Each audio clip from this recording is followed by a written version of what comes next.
lord. Dude, I expected one character to show up, but I get two! Two! Oh my god! Oh my god. Oh my gosh, dude. I can't even calm down right now. I literally just can't calm down, alright? I just can't calm down right now, okay? Okay, I'm gonna... Oh, so good and comfy and warm and cold. Anyways, I'm gonna give you guys a recap on the new episode of Utawarerumono, Utawarerumono no Kamen, or you could call it Utawarerumono the False Faces, which is on episode 9. Oh man, it's like... Oh man, I'm so sorry guys that you had to see that. I literally had to express my emotions and feelings right there, okay? I am like blown away in this episode, okay? Like I am literally blown away. Like I can't calm down. Like I already told you guys a long time ago. If you guys have not watched the first season of Utawarerumono, and I've been giving an update from my other friends about this series, you know, you gotta go watch the first you have to go watch the first season because like this is a sequel. I told you this before and many times already. Oh man. Okay, I'm sorry. I can't. Okay, if anything else, you know, as I said, like this series is a sequel. If you guys did not realize it by now or never did your research before watching this series, I gotta say, you are missing out a lot, and I'm pretty sure a lot of people's gonna tell me, calm down, what the hell is wrong with you? Why are you acting all crazy? A lot of people will understand why I'm acting really hyped up and going nuts and bolts right now, okay? And I know I should calm down at this point, but I can't, because after seeing not just one, but two characters from the first season of Utawarerumono, how am I supposed to stay calm after this? Tell me right now. I know I'm supposed to control these emotions, but how am I ever gonna calm myself down after seeing not just two characters, but add another two equals 4 characters from the first season? How you expect me to calm down, huh? Tell me, how you expect me to calm down? Okay, enough of me being hyped up and you see me jumping around, grabbing my pillow. Just a moment. Let's just get started. Okay, at the beginning of the episode, we have to it that Ukon ends up telling Haku to do a little mission, you know? And that is like keeping an eye on these two messengers. And when I saw them, like it was slowly showing their bodies and their faces. I'm thinking about my gosh, they blossomed or bloomed. You guys get my point in Q, okay? And eventually, you know, we have to it that girl is staring at Haku. She's like, I'm kind of concerned about a couple things here and there, you know? So, I can understand where she's coming from. So, eventually, you know, we have to it that after a couple things here and there, we have to it that Haku ends up coming home and Kuon's like, hey, Haku, pack your stuff up and let's get out of here. And then like Haku's like, whoa, what's going on? And then Kuon's like, I'll explain later, let's get out of here. Okay, says a voice and grabbed the bag and shows up these two characters. Oh my gosh, dude, I was having my freaking body exploded into pieces, not in the inside, but outside of the system, honestly. I could not calm down after this. They go like, Ku-chan, Ku, how y'all doing? They all hug her so bad, and Kuo's like, oh, what are you doing? Oh, it's nice to see you too. But she was very uncomfortable. And therefore, Haku's like, yo, what's going on? Are they related to you? And one introduces herself, Adaru, and the other one's Kamyu. I'm like, oh my gosh, dude, oh my gosh,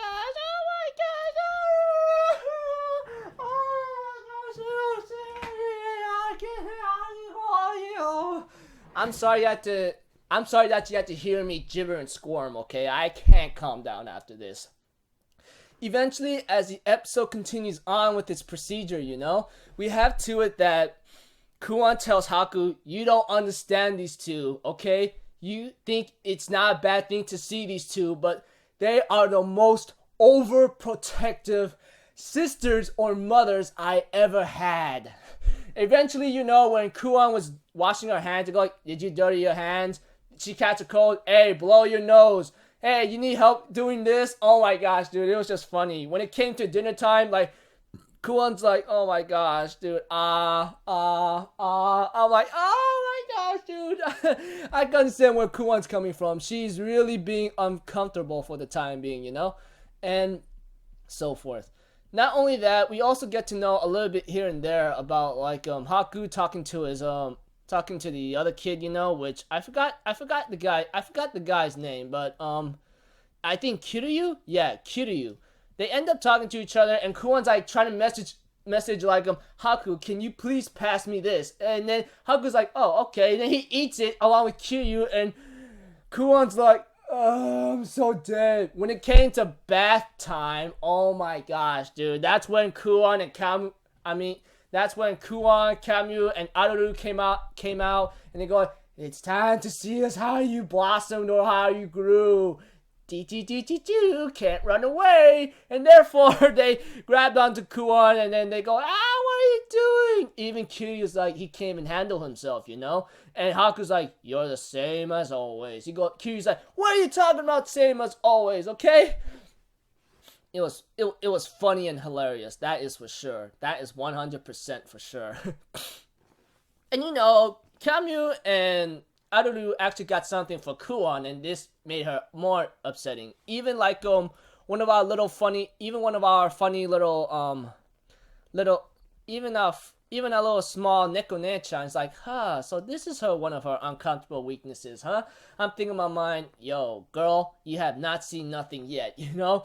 And then they say they'll see you tomorrow, you know? And Kuon was pretty upset about this and gave Haku a very long lecture or scolding, like, you gotta help me in these situations when you know I'm in trouble. Haku's like, yo, what's the big deal? They're like trying to bond with you. What's the problem?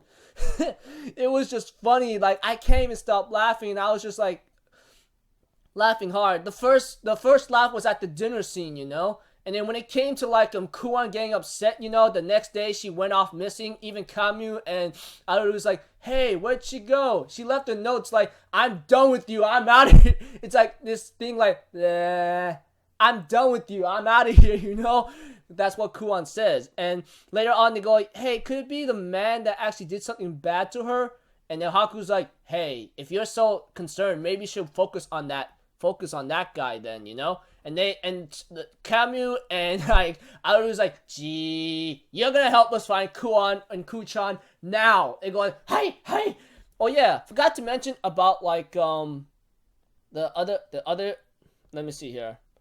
The animals like Kokoro and that big old white tiger whatsoever. I forgot. Yeah, his name's Mukuru, I believe. Yeah, Mukuru. Pretty much like Mukuru and Kokoro, the bird and the tiger, or the beast, actually had a bad relationship at first, but they end up getting along with each other. And I'm thinking in my mind, I can imagine bird and beast or cat, hybrids, you get it? Hybrids. And I'm pretty sure y'all might be telling me, what the hell's wrong with you, kid? I'm sorry. It's only natural. Please forgive me and take it easy on that, okay?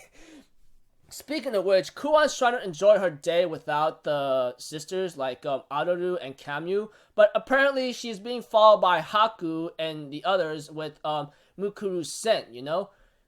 And I just go like, well, you can't escape him that easily. Even Mukuru tries to smell her, but he's unable to because Kuon uses cancel out powder, and Haku's like forced to buy like the food that Kuon's getting for Aru and Kamyu. It's like this, you know? Every time they go somewhere, Haku is forced to spend his wallet for them. It's like he got them the kebabs that Kuon ate, then it goes to the candy, then it goes to a restaurant, everywhere else like the tea place, you know? Almost anywhere that they could try to think where Kuon could be at, or so, you know?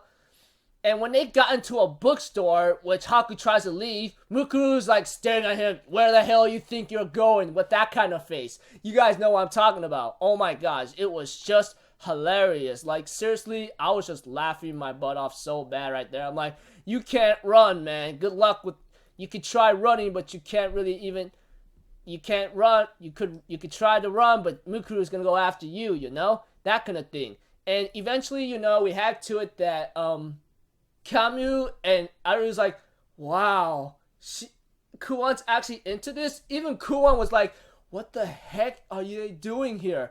Even Kuwan's like, what do you do? And then later on when Camus and Aru's like, oh my gosh, what did she become? She's like hugging. She's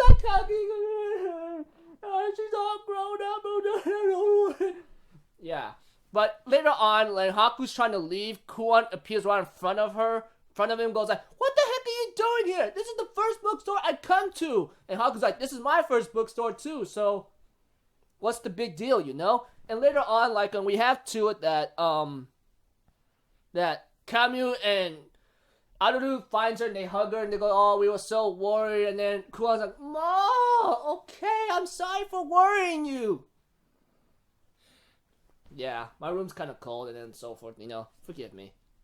Anyways, as the episode continues with its own procedure, we have to it that Aru and Camus accept the fact that Kuwan is actually grown up here and there, you know, which is very good. And therefore they want to stay a little bit longer with Kuwan because it's been a long time, and she is supposed to come back home, but she's supposed to come back home after a long-term agreement, which is something that Kuwan wants to go home, but she wants to explore a little bit longer. After all, she says she wants to explore the horizon with the lot around the horizon and above, which is really cool. I really appreciate the fact that they let her go beyond and over and so forth, you know. And we have to it that they ask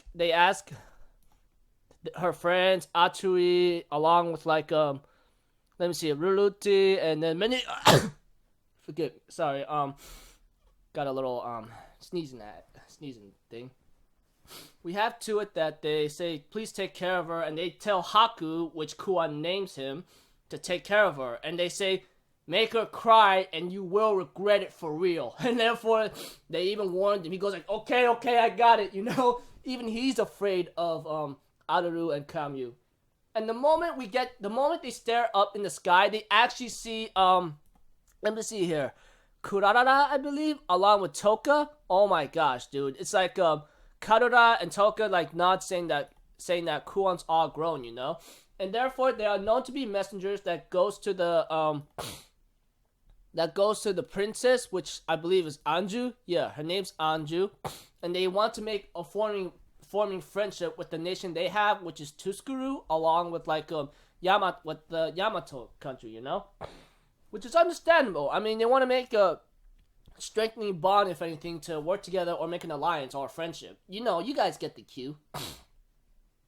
But eventually, you know, we have to it that Haku tells Ukan what's up, you know, and therefore Ukan's like, okay, thanks. Alright, go help these other people out, you know, there's a problem. Eventually, you know, Anju ends up coming by to like Kuwan, Atsui, and Ruruti, Neko-ne-chan, you know. And she says, hey, do you guys know what Oshutaru's at? Which I believe is Ukan, which I've forgotten, you know? I thought, and then by the time, like, we have to it that Neko-ne-chan's like, why are you looking for him? And she goes like, it's obvious. I'm in love with them. And then, like, she spits out her tea in shock, and I'm like, oh my gosh, dude, this is gonna be so funny right here. I can't wait for it, you know? Yeah, just saw the episode preview. I gotta say, I think I'm gonna freaking fall in love with a lot of women with the ears and tails, dude. Like, I am seriously gonna be falling in love with cat women soon because of this series. Not only because of my friends, but because of everyone else. You know, after watching this episode, you know, I know this is a long recap and so forth, but I can't really help myself but to give you guys how I felt excited, you know, because like, not only we get to see some other characters back, such as Karura, along with Toka. Not only that, I thought Camus might be the only one, but we get Aru in this episode. How am I supposed to calm down? Tell me. How the hell am I supposed to calm down? You saw me like going crazy and bolts around in the first 2 minutes of this video.